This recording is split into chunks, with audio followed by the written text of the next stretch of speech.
Hello friends, अस्सलाम वालेकुम। Welcome to our channel Fanta reaction. दोस्तों, मेरा नाम अली हैदर है। मेरा नाम अजहर और मेरा नाम अली रज़ा। तो दोस्तों, आज हम देखेंगे डॉक्टर विवेक बिंद्रा की न्यू वीडियो है एक भगत सिंह के बारे में। हमें भगत सिंह के बारे में कुछ पता नहीं है। चाणक्य के बारे में हम अभी जान गए, महाराणा प्रताप और शिवाजी महाराज, इन सब के बारे में जो हमने वीडियोस देखी है ना, मतलब भाई साहब मज़ा ही आ गया। और इन सब के जो अचीवमेंट्स थे, किस तरह इन्होंने अपने देश का नाम रोशन किया और अपने देश को इकट्ठा किया। मतलब ना धर्म को देखा ना रिलीजन, कुछ भी नहीं, अपने देश को ही फर्स्ट माना, नेशन फर्स्ट। चाणक्य की क्या स्ट्रेटेजीज थी है अली भाई? यार मानना पड़ेगा कैसे अपना सिपाही खड़ा किया और चंद्रगुप्त को अब में बड़ा बना दिया भाई, मानना पड़ेगा। बाकी अदर भाई को भी भगत सिंह, वो आगे देखें तो क्या होता है आगे। हमें भगत सिंह का कोई इल्म नहीं है, आज हम देखेंगे तो हमें पता चलेगा। और मुझे लगता है ये भगत सिंह जो है ना, ये भी कोई शायद फ्रीडम फाइटर थे जिसने इंडिया को आज़ादी दिलवाने में थोड़ी मदद की थी। इतना थोड़ा बहुत मुझे मतलब आइडिया है, लेकिन अभी वीडियो देखेंगे उनके बारे में थोड़ा अभी पता चल जाएगा। वीडियो स्टार्ट करते। ये आपका स्वागत है। मैं विवेक बिंद्रा, मोटिवेशन स्पीकर और बिजनेस कोच। आज बात करूंगा अमर शहीद भगत सिंह की। 1907 में इनका जन्म हुआ। लयालपुर नाम का गांव लाहौर में पड़ता था आज, जो कि पाकिस्तान में है। मां विद्यावती कौर, पिता किशन सिंह। बचपन से ही जो लाहौर में एक स्कूल था जो कि ब्रिटिश सरकार का, ब्रिटिश हुकूमत से इन्फ्लुएंस स्कूल था, उसको ज्वाइन नहीं किया। दयानंद एंग्लो वैदिक पद्धति के द्वारा जो स्कूल, जिसको आजकल डीएवी बोलते हैं ना, दयानंद एंग्लो, आर्य समाजी माहौल में पढ़ना इन्होंने चुना। शुरू से ही इतना पढ़ाई में तेज, इतना तेज कि बचपन भर में इन्होंने लगभग 50 किताबें स्कूल टाइम में पढ़ डाली, जो कि अपने स्कूल से अलग किताबें थी। पॉलिटिकल रिफॉर्म, सोशल रिफॉर्म, किसी भी प्रकार के इकोनॉमिक रेजीम पे जो किताबें, इनका बड़ा इंटरेस्ट था। जो एकाकी की भावना थी ना भगत सिंह में, वो सीखना चाहिए। एकाकी की भावना। सिलेक्टिव लिसनर थे, हर जगह खड़े नहीं होते थे, उठते बैठ, जिधर आजादी आजादी आजादी आजादी, ये भावनाएं दिमाग में बचपन से घुस गई। छोटे थे, 1919 में अप्रैल 13 को जलियांवाला बाग कांड हुआ। बस इतने छोटे से में 11-12 साल के 40 किलोमीटर दूर पैदल चले गए। उसी जलियांवाला बाग में पहुंच गए। वो आवाजें कौन रही थी इनके दिमाग में, जो वो लाशें थी वहां पे, कितने लोग चले गए। काफी लोग तो वहां पास में पड़ा कुआं था, उसी में डूब गए, उसी में कूद के छलांग मार के, क्योंकि जनरल डायर ने जो गोलियां मारने का सबको आदेश दे दिया। कहते हैं कि आज भी उस कुएं से पानी निकालो तो उसमें रक्त की बूंदें मिलती हैं आज भी। ये वहां से खून से भरी मिट्टी को बर्तन में डाल के ले आए एक बोतल में, और घर में लाके इतने सुन्न हो गए। सोचो छोटा सा बच्चा है, क्योंकि इसके दिमाग में ना वो घुस चुका था। इसकी बहन ने पूछा क्या हुआ, बता दे क्या हुआ, इतनी देर से क्यों आया। ये बोला ये खून मेरे उन शहीदों का है, देशवासियों का, जिसका मैं बदला लूंगा, अंग्रेजों को मार भगाऊंगा। जब इनके पिता खेती किया करते थे ना, बोले आम की गुठली क्यों बोई, पिता से पूछते थे। पिता कहते थे बेटा आम लगेंगे, पेड़ लगेगा। ये कहते थे ठीक है जी, मैं बंदूक बो दूंगा ताकि बंदूकों का पेड़ लग जाए। इतने पर छोटा सा बच्चा क्या सोच रहा है, कहता है कि मुझे बंदूक इसलिए चाहिए ताकि अंग्रेजों को भगा दूं। 1920 के आसपास गांधी को देश से बहुत ताकत, बड़ा सहयोग मिल रहा था।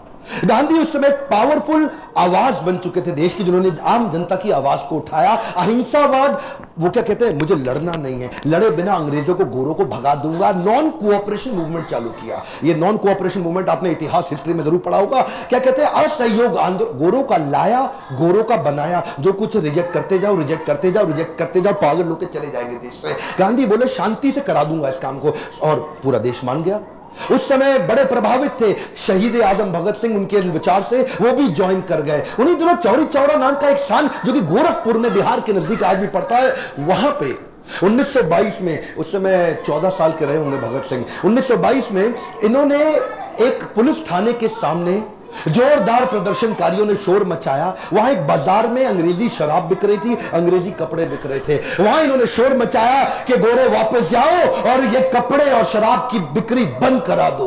और जो वहां का जमींदार था, अंग्रेजों से इन्फ्लुएंस था गोरों से उस समय, उस जमींदार ने गुप्तेश्वर सिंह नाम के थानेदार को रिक्वेस्ट किया, भाई ये बंद करा दो, मेरा धंधा खत्म हो जाएगा, इसको बंद कराओ। और चौरी चौरा में तभी पुलिस वाले बाहर आ गए। उन्होंने हवाई फायरिंग करी, बोला बंद करो इस आंदोलन को। ये बोले हम क्या कह रहे हैं, हम तो कुछ नहीं कह रहे, हम तो कह रहे हैं हम केवल अंग्रेजी सामान नहीं खरीदेंगे, शराब नहीं खरीदेंगे, कपड़े नहीं खरीदेंगे। लेकिन गुप्तेश्वर सिंह माना नहीं। अच्छा, भीड़ 4000 लोगों की थी। वहीं गुप्तेश्वर सिंह ने कई गोलियां हवा में चलाई, ये नहीं माने, उन्होंने 2-4 को गोली मार दी। वहीं 2 प्रदर्शनकारियों की वहीं मृत्यु हो गई। भीड़ और आग बबूला हो गई। गुप्तेश्वर सिंह ने हवा में और कहीं गोलियां चलाई, बोला मार दूंगा। फिर सामने गोलियां चलाई, वहां के दरोगा थे ना वो, उनको तो करना था। और जब गोलियां चलाई उन्होंने, 3-4 लोग जैसे ही और मरे। इतने में ये तैयार नहीं थे दरोगा, इनकी गोलियां खत्म हो गई, भीड़ आ गई।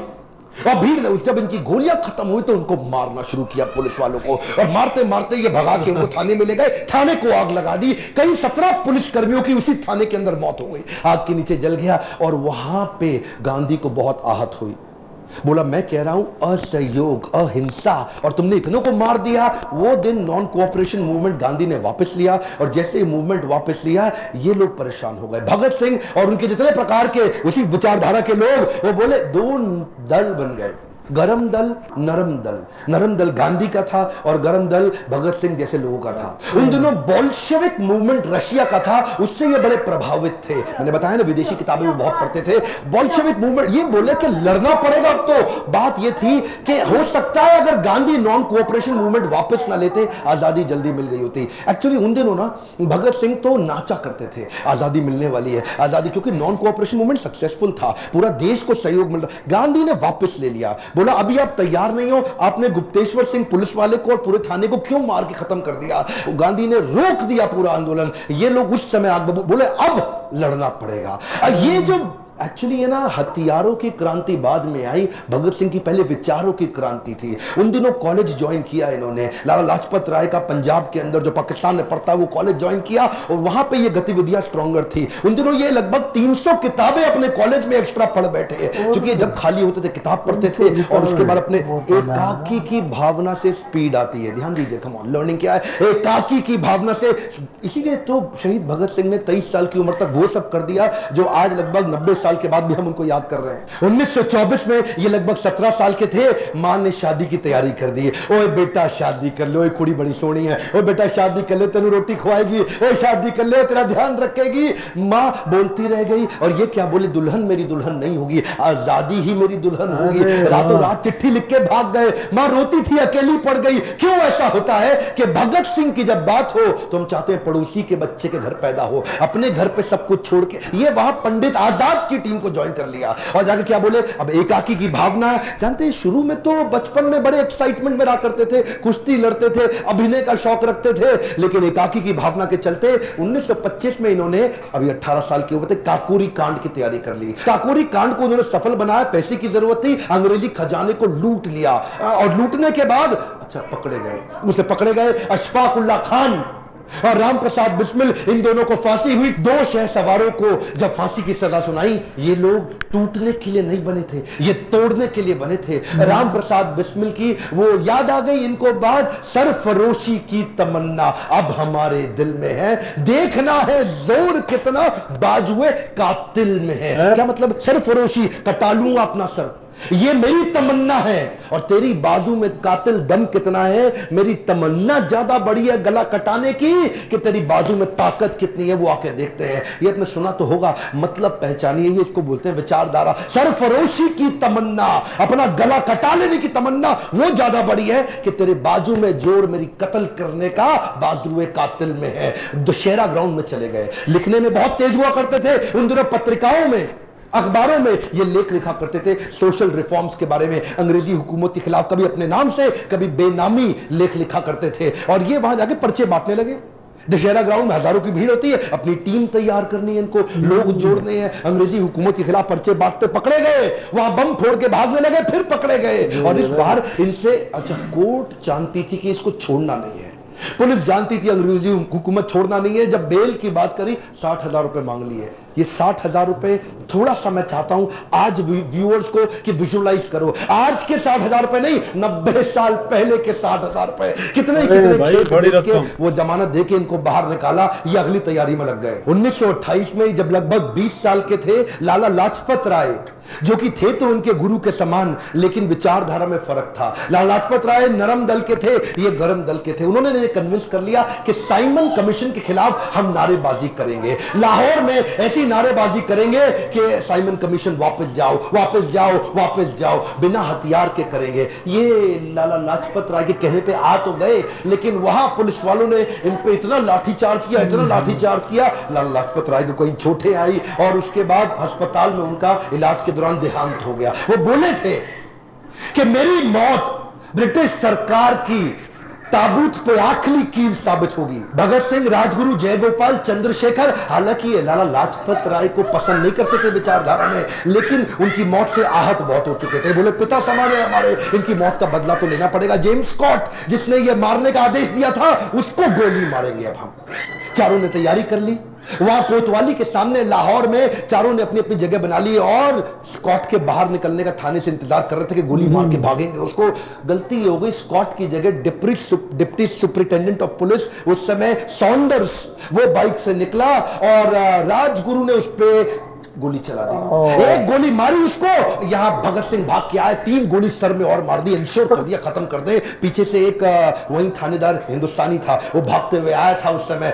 बोला चंद्रशेखर आजाद ने तुझको नहीं मारना चाहते, तू इंडियन है, वापस चला जावा। लेकिन क्योंकि वो पुलिस के इन्फ्लुएंस में ब्रिटिश सरकार के था, उसको भी गोली मार के ये भाग गए। डीएवी कॉलेज था वहां पे, उसकी बिल्डिंग के पीछे से, क्योंकि वहां इनकी चलती थी, छुपते छुपाते भाग के निकल गए। अब धरपकड़ चालू हो गई। इन्होंने क्या किया, अगले दिन, अभी यहां रुके नहीं, अगले दिन पर्चे लेके लाल स्याही से लिख डाला, पूरे लाहौर पे चिपका डाला दीवारों पे कि हमने लाला लाजपत राय की मौत का बदला सॉन्डर्स को मार के उसकी हत्या करके ले लिया है। ये तो ब्रिटिश सरकार की बड़ी हार थी, उनका दिमाग अब हिल गया। अब उनकी बुद्धि चकरा गई कि भाई इनको पकड़ना है। ये लाहौर से निकलने वाले हर नौजवान पे नजर रखे हुए थे, ये किधर है, ये किधर है, इसको पकड़ना है। इन्होंने लाहौर से भागने की योजना बनाई। उस समय भगवती चरण वोरा की पत्नी दुर्गा भाभी, ये उनके पास गए राजगुरु और भगत सिंह, और उनको मना लिया कि वो इनकी पत्नी का रोल निभाए थोड़ी देर के लिए। और हालांकि सरदार थे, ये सिख थे, इन्होंने अपनी दाढ़ी मूछें काटी और पगड़ी हटाई, बाल काट लिए और बढ़िया सी हैट, अंग्रेजी पोशाक पहनी, ओवर पूरा फुल लेंथ सूट पहना, टाई लगा के अंग्रेजों की तरह, और दुर्गा भाभी को साथ में अपनी पत्नी, और वहां पे जाकर के रेलवे स्टेशन पे पहुंचे। अच्छा, राजगुरु को उन्होंने नौकर बनाया, उसको 2nd क्लास की स्लीपर टिकट दिलाई और खुद 1st क्लास एसी की टिकट ली, और वहां जाकर के लगे रहे अंग्रेज ढूंढने में, लगे रहे। उस समय इनको पहचान ही नहीं पाया, इन्होंने पूरा चेहरा बोरा सब बदल लिया, निकल के भटिंडा के रास्ते कलकत्ता की ट्रेन पकड़ ली और निकल गए। ब्रिटिश सरकार की मजदूर विरोधी नीतियों से ये बहुत दुखी थे, परेशान थे, उसके खिलाफ आवाज उठा रहे थे, ब्रिटिशर सुन नहीं रहे थे। फ्रेंच रेवोल्यूशन के दौरान 1893 में फ्रेंच असेंबली के अंदर भी लो इंटेंसिटी का बॉम्ब फेंका गया। उन दिनों ये किताबें पढ़ते ही थे, दुनिया भर में देख रहे थे कि आजादी के लिए क्या क्या चल रहा है, इन्होंने भी तैयारी करी। बटुकेश्वर दत्त को अपने साथ लिया, एक लो इंटेंसिटी का बॉम्ब तैयार किया और कुछ पर्चे लिखे वहां पे, और अचानक वहां पे जाके असेंबली, सेंट्रल असेंबली में पहुंच गए, खाली जगह ढूंढी और वहीं बॉम्ब फेंक दिया। लो इंटेंसिटी का बॉम्ब था, किसी को नुकसान ना पहुंचे, धुएं का गुबार हो गया। पर्चे उठा के हवा में फेंके और हर पर्चे पे लिखा था, बहरों को सुनाने के लिए धमाका जरूरी है। क्या बोले, बहरों को सुनाने के लिए धमाका जरूरी है। और ऐसा धमाका, धुएं के गुबार में भाग के निकल सकते थे, चाहते तो चुपचाप वहां से चले जाते, लेकिन वहां गायब हो जाते, कोई पकड़ नहीं पाता, लेकिन जानबूझ के वहीं चिल्लाना, इनकलाब जिंदाबाद, इनकलाब जिंदाबाद, और जाके अपने आप को पकड़वा दिया कि ले लो मुझको। ये एक ऐसा लड़का था, सबको जीना पसंद है और मौत भी सबकी आनी है। ये वो लड़का था जो अपनी डेथ को डिजाइन कर रहा था। ये चाहता था कि अब मुझे अंग्रेजी हुकूमत पकड़ ले, क्योंकि हो सकता है माहौल ठंडा होने वाला है। सोचिए, एक 21 साल का लड़का अपनी कुर्बानी की, अपनी डेथ को डिजाइन करने जा रहा है, शहीद होने जा रहा है। कहता है मुझको पकड़ो, और मैं तो वैसे ही एनार्किस्ट हूं, मैं तो वैसे ही आपकी हुकूमत की, मुझको गोली मार दो, मुझको गोली मार दो। एनीवे, जिसको फांसी की सजा सुनाई गई इन दोनों को। अब इनका लगभग 2 साल का कारावास था, पर ये एक ऐसे क्रांतिकारी जो जेल में भी आजाद थे, वहां पे भी अपनी क्रांति, नाक को चने चबवा दी अंग्रेजों को, उनके नाक में दम कर दिया। क्योंकि वहां पे फूड और फैसिलिटी ठीक थी नहीं, वहां पे जेल में 10 बाय 10 के कमरे में 10-10 कैदियों को रखते थे, बर्तन ठीक नहीं थे, खाना ठीक नहीं था, रोशनी की सुविधा नहीं, बिजली कोई था नहीं, खिड़की हुआ नहीं करती थी, इतना बुरा हाल। इन्होंने उसके खिलाफ अंदर आंदोलन चालू कर दिया। अच्छा, अंग्रेज इनसे घबरा गए थे, बोले यार इसको ना अलग कर दो, सारे इंडियन इससे इन्फ्लुएंस हो जाते हैं। एक नया आंदोलन कर दिया इस आदमी ने। ये 64 दिन के अन्न जल त्याग पे चले गए। कहते आम मरण अनशन, अब कुछ नहीं खाऊंगा मैं। अच्छा, अंग्रेज शुरू में इनको इग्नोर करते थे, अब 2 दिन 4 दिन 5 दिन 64 दिन तक नहीं खाए। क्रांतिकारी यतीन्द्र दास उस समय शहीद हो गए, क्योंकि इतना कमजोर भगत सिंह का वजन रोज कम होता जा रहा था। अंग्रेज घबरा रहे थे, लेकिन ये असल में क्या है ना, इनको अच्छा उसके बाद भी हंसते थे, डर लगता नहीं इनको, इनके चेहरे पे हमेशा मुस्कुराहट होती थी। इनकलाब जिंदाबाद, इनकलाब जिंदाबाद। घबरा गए, ये क्या बोले, कहते मेरे सीने में जो जख्म है वो तो फूल के गुच्छे हैं, हमें पागल रहने दो, हम पागल ही अच्छे हैं। अंग्रेजों को घुटने टेकने पड़े, हार मान गई इनकी। उन दिनों ये कई लेख भी लिखते थे, ये क्या कहते थे, अंदर भी आंदोलन चलाऊंगा और लिख लिख के बाहर भी आंदोलन चलाऊंगा। इन्होंने एक इंस्ट्रक्शन दी थी, जेल में मुझसे कोई मिलने आएगा तो नई किताब लेके आएगा, कभी बोल्शेविक रेवोल्यूशन की किताब लाएगा, फ्रेंच रेवोल्यूशन की किताब लाएगा, लेनिन की लाएगा या मार्क्स की किताब लाएगा। उन दिनों ये बिल्कुल सोशलिस्ट रिफॉर्मर हो गए थे, ये पहले सोशलिस्ट लीडर थे हमारे कंट्री के। उस समय एचआरए को एचएसआरए इन्होंने कर दिया, सोशलिस्ट रिफॉर्म अपने मूवमेंट को बना दिया। देखते ही देखते 300 किताबें और पढ़ डाली और 3000 पन्ने लिख भी डाले। आज उसको बाद बाहर भेजते थे उसको, आज उनमें से कुछ है और कुछ नहीं है। कहते तो थे कि ये एक नास्तिक है, लेकिन भगवत गीता की छोटी किताब और स्वामी विवेकानंद का चित्र जेब में जरूर रखते थे। जेल में भी किताबें पढ़ने की दीवानगी को लेकर अंग्रेज भी बड़े परेशान हो चुके थे। कार्ल मार्क्स और लेनिन से ये विशेष प्रभावित थे। अब इनको फांसी की सजा दे दी गई। ये क्या कहते थे, मैं एक ऐसा पागल हूं जो जेल में भी आजाद हूं। जब इनको इनसे पूछा गया तुम्हारी आखिरी ख्वाहिश क्या है, कहते हैं मैं लेनिन की बायोग्राफी पूरी पढ़ना चाहता हूं, लेनिन की बायोग्राफी पढ़ के ही मरूंगा। जब इनको बुलाया जाने वाला था ना उस दिन, जिस दिन इनको फांसी देनी थी, तो ये क्या बोले, ठहरो अभी, देखते नहीं एक क्रांतिकारी दूसरे क्रांतिकारी से मिल रहा है। और लेनिन की किताब के आखिरी पन्ने पढ़ के ही उठे। 24 मार्च की तारीख मुकर्रर की गई इनकी फांसी के लिए। और जैसे जैसे फांसी के दिन नजदीक आने लगे, किसी को पता लगे ना कि उसकी मौत का समय आने वाला है, उसकी घबराहट बढ़ जाती है, उसकी और टेंशन, उसका आधा वजन वैसे ही खत्म हो जाता है। लेकिन ब्रिटिश हुकूमत परेशान थी कि ये और खुश कैसे हो रहे, अरे ये इतने निडर ये एक्साइटेड है। देश भर में इस तारीख की खबर फैलने से ब्रिटिश सरकार पे प्रेशर बन रहा था कि भाई ऐसा ना हो इनकी फांसी के दिन 24 मार्च यहां बड़ा दंगा हो जाए, ऐसा ना हो कि यहां आग ही लगा दी जाए, बहुत भीड़ आने वाली थी। ये पहली बार ऐसा हुआ कि फांसी का समय जो सुबह का होता है, केवल इन तीनों के चक्कर में 23 मार्च को अचानक आनंद फानन में इनको रात को बुला लिया गया कि तुम्हें फांसी दी जाएगी। इन्होंने प्रेम से मुस्कुराते हुए बोला, भाई सर पे कपड़ा मत बांधना और हमारे हाथ मत बांधना। कुछ ऐसा हो सकता है क्या? उन्होंने बोला ठीक है हाथ नहीं बांधते लेकिन सर पे कपड़ा तो बांधना पड़ेगा। ये मुस्कुराते हुए इनकलाब जिंदाबाद दोनों फांसी पे चूम के फंदे को गले पे झूल गए। गर्व है मुझे कि मैं ऐसे देश में जन्म लिया जहां अमर शहीद भगत सिंह आए थे। लेकिन मुझे दुख है कि आज भी कई मूर्ख बेवकूफ इतिहासकार अपनी हिस्ट्री की किताब उठा के देख लेना, इनको शहीद का दर्जा नहीं देते, इनको आतंकवादी उन्होंने लिखा हुआ है किताबों के अंदर। दुख होता है मुझे। हमारे गांधी को राष्ट्रपिता माना, मुझे कोई तकलीफ नहीं है। गांधी को राष्ट्रपिता, फादर ऑफ नेशन सब बोलते हैं, मुझे कोई तकलीफ नहीं। पर क्या भगत सिंह को हम राष्ट्रपुत्र की उपाधि दिला सकते हैं? 550 सांसद 545, मैं चाहता हूं उन तक ये वीडियो पहुंचे, संसद में आवाज उठे कि भगत सिंह को राष्ट्रपुत्र की उपाधि घोषित की जानी चाहिए, भगत सिंह को ऑफिशियली शहीद का दर्जा दिया जाना चाहिए। आज भी अंग्रेजों की किताबों में इनको शहीद नहीं माना जाता, आतंकवादी माना जाता है। आप मेरा साथ दीजिए, कमेंट बॉक्स में लिखिए और वीडियो को शेयर करिए, सही लोगों तक पहुंचाइए ताकि इस आवाज को उठाएं। सही बात है यार, जब गांधी जी को राष्ट्रपिता माना जाता है तो इनको भी राष्ट्र बेटा जरूर कहिए, क्योंकि इनका भी बड़ा हाथ है यार। बचपन से ही इनको दिमाग में ये था कि अंग्रेज़ों की गुलामी नहीं करनी, और ये मतलब बचपन से ही शुरू हो गए और अपने बाप के पास चले गए कि पिताजी ये क्या ये गुटली लगा रहे हो ज़मीन में। और पिताजी ने भी अच्छे से समझाया कि इससे मतलब पेड़ होगा और लोगों को फ़ायदा मिलेगा और इससे बहुत सारे आम निकलेंगे। तो इतनी मतलब सोच उनको आ गई कि उन्होंने बोला कि मैं वो पिस्तौल वगैरह ज़मीन में गाड़ दूं और इतने सारे पिस्तौल हथियार निकल आए कि मैं अपने साथियों को दूं और अंग्रेज़ों से मतलब आज़ादी मिल जाए। और उसके बाद गांधी जी एक साइड मतलब वो थोड़े ठंडी तबीयत वाले थे, कूल तबीयत वाले, और ये थे थोड़ी हाई मतलब गुस्से वाली तबीयत के। इनकी भी मतलब डिमांड थी आज़ादी, गांधी जी भी आज़ादी चाहते थे। गांधी जी चाहते थे कि अहिंसा, प्यार मोहब्बत के साथ मतलब एक गाल पे थप्पड़ मारो, दूसरा गाल भी आगे कर दो। उनकी ये सोच थी, लेकिन ये इनकी ये सोच थी ना, चाहते थे नहीं हम अपनी आज़ादी लेंगे, अपना हक लेंगे अंग्रेज़ों से। बाकी अली भाई से पूछते हैं। मैं तो यार यही कहूँगा, भगत सिंह जैसा मैंने आज तक दिलेर नहीं सुना यार। ये तो बड़ा दिलेर है और यार ये अंग्रेज़ों की यार बड़े हरामी है, इनको यार बुरा बना दिया है अंग्रेजों ने। अंग्रेजों ने तो इसको भाई एक- मतलब भगत सिंह जी को आतंकवादी। आखिरी लम्हा तक जो उसकी डेट मुकर हो गई फांसी की, तो उसने बोला मैं किताब के कुछ पेज रीड करूं फिर मुझे फांसी देना। और आखिरी लम्हा तक अपने पेज मुकम्मल करके फिर मुस्कुरा कर आगे खड़े। जैसे फांसी आ गई भाई, फांसी का फंदा भाई चूम के भाई आगे जा रहे, मुस्कुरा रहे अंग्रेज भाई परेशान। उन्होंने बोला ना मैं ऐसा पागल हूँ जेल में भी आजाद हूँ। कितना क्रांतिकारी था यार भाई। ये आप सोचिए कि 300 किताबें पढ़ चुका था भाई साहब शहीद भगत सिंह। बहुत बड़ा तादाद है भाई। अगर यार भागना चाहता ना चले जाता यार। और रूप बदल भी दिया था, टोपी वगैरह पहन ली, अच्छे मूछे एकदम परफेक्ट, और चले भी गए थे। लेकिन उनका मकसद था आज़ादी।